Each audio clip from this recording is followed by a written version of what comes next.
the two of you need to understand that it's totally reasonable and common that, talking about, in this case, the NT wife with the ASD husband, for you to have problems to this level that you're having them. It's to be expected. You may think, well, there's a lot of things going wrong. Well, things are going exactly how they probably should be going given the circumstances. This is a gross oversimplification again, but the NT wife is, I'm not saying she doesn't have logic, of course she does, but she operates mostly on the emotional brain and then secondarily on the logical brain.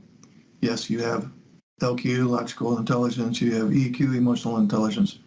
He's the inverse of that. He operates mostly on the logical side of his wiring and very little in the emotional side. So it's bad enough with a neurotypical wife and a neurotypical husband as far as disagreements and not really understanding the other party. Think about your parents, where maybe both parents were neurotypical. Did they get along real great all the time? I'm sure there was many times where there was some conflict. So there's enough of a problem with a male brain versus a female brain.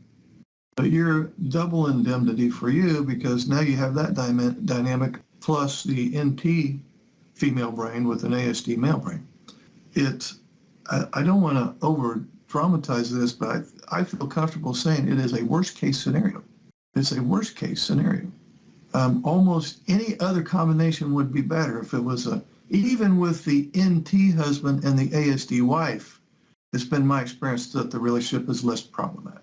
So whether we're talking, and even if both parties are ASD, it's way less conflict than what's going on here with you all. So any other combination is less problematic than the one that you're dealing with. What was that book? Men are from Mars, women are from Venus. It's a little more like men are from Neptune and my NT wife is from Mercury, which those two planets are the farthest apart in our solar system. All of you, it doesn't matter whether you're male, female, ASD, neurotypical, it doesn't matter. We all have some primary needs. I'll mention them very briefly. You'll identify with some of these. But when I get done with this, you're going to know one party is very strong in one area and the other party is very strong in a different area. We all have a survival need. That's just a safety need, right?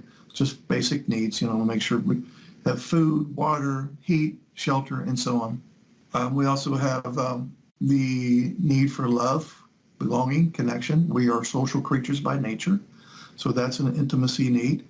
We all of us have the need for power, significance, competence. That's an esteem need. We all have the need for freedom and autonomy, and that's kind of a self-reliance need. And the fifth and final main need that we as humans have, interestingly enough, is fun and learning. Yes, that is a need. There is a need to play, believe it or not. That's how we are built. That's in our DNA. Of those five, what's hers? What's her main one? She has a little bit of all of those. We already know. Her big deal is the love, belonging, and connection. What's his number? Not that he doesn't have, he has a little bit of all of them, just like she has a little bit of all of them. Her number one is love, belonging, and connection. His number one is freedom and autonomy. Do you see a problem there? Her number one need is connection. His number one need, not that either party just has one need, but his number one is freedom and autonomy.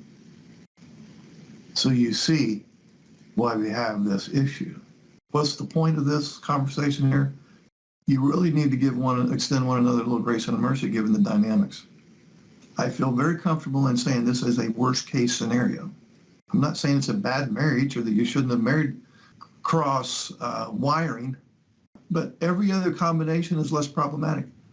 You come up with as many combinations as you can find. The number one most problematic is the neurotypical female brain and the autistic male brain. So you have to understand, we have been dealt the worst possible hand that you can ever get dealt in a game of poker. So, we just don't give up. We realize we're going to have to be really smart and diligent about how we play this hand because we are in the biggest one-down position that exists. We're the only ones in this boat, and we're responsible to keep it from sinking as a team. So, grace and mercy. We've had a rough time. We're wired as far differently as is humanly possible.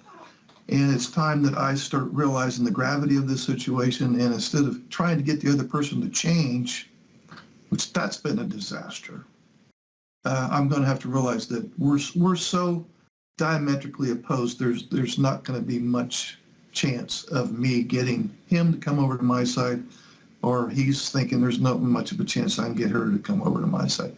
We're going to have to start thinking in terms of huge gray areas and compromise.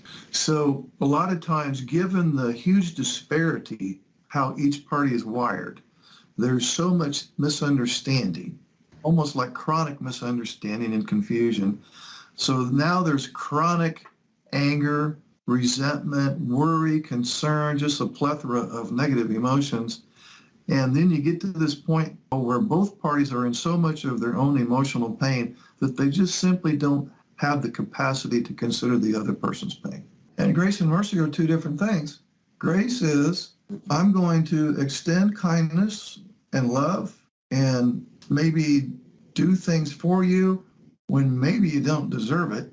I'm going to do it anyway. And mercy is, I'm not going to seek retribution or revenge or chastise you or get parental or blame, etc., even though maybe you do deserve it. So grace is, even though my heart of hearts is not on the same page with this, and I'm having to put my ego in the closet to pull this off, I'm going to do some nice things for you, even though part of me believes you don't deserve it. And I'm not going to do some mean things to you, even though part of me believes I probably should do.